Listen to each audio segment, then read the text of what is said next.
ছোটোবেলাতে মা শেখাতো কেউ নাম জিজ্ঞেস করলে বলতে হয়, নাম জিজ্ঞেস করলে নাম বলবে। হ্যাঁ, আমিও ছোটো থেকে আমার মেয়েকে তাই শিখিয়ে এসেছি। কিন্তু বর্তমানে কয়েকদিন আগেই মেয়েকে আবার শিখালাম, কেউ নাম জিজ্ঞেস করলে একটা উত্তর দিবি না, নামও বলবি না, কিচ্ছু বলবি না, চুপচাপ চলে যাবি। কিন্তু কেন?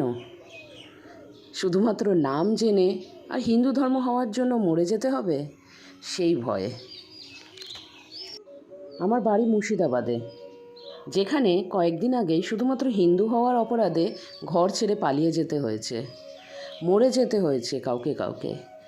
আর কিছুদিন আগের ঘটনা তো সবাই জানে, কাশ্মীরে যেটা ঘটে গেল।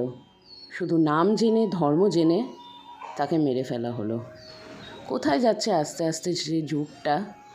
ছোটোবেলা থেকে পড়ে এসেছি কি আমরা একই বৃন্তে দুটি কুসুম, হিন্দু মুসলমান। বর্তমানে সবই মিথ্যে মনে হচ্ছে।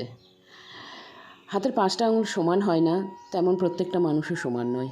কিন্তু কিছু কিছু মানুষ তো আছে যারা অসমান, বেমানান। তীব্র প্রতিবাদ জানাই বা ধিক্কার জানাই এই ঘটনাটাতে। আমার তো প্রতিবাদের আর কোনো ভাষা নেই, কারণ প্রাণ ভয়টা তো সবার আগে বেশি, তাই না? যেইটা করতে পারি সেটা দিয়েই প্রতিবাদ জানালাম। নিজের নিত্যকর্মগুলোও তো সারতে হবে। সেই নিত্যকর্মের মধ্যে একটা হচ্ছে রোজ মেয়ের টিফিন বানিয়ে দেওয়া স্কুলে যাওয়ার আগে, আর পাখি পড়ার মতন কিছু পড়া রোজ বোঝানো। আজকে মেয়ের টিফিনে বানিয়ে দিলাম গাজরের পরোটা আর সঙ্গে আলু চচ্চড়ি। ছোটোবেলাতে রুটি আর আলু চচ্চড়ি আমার সব থেকে পছন্দের টিফিন ছিল। আমার মেয়েও মাঝে মাঝে খায়, কিন্তু সব সময় নয়।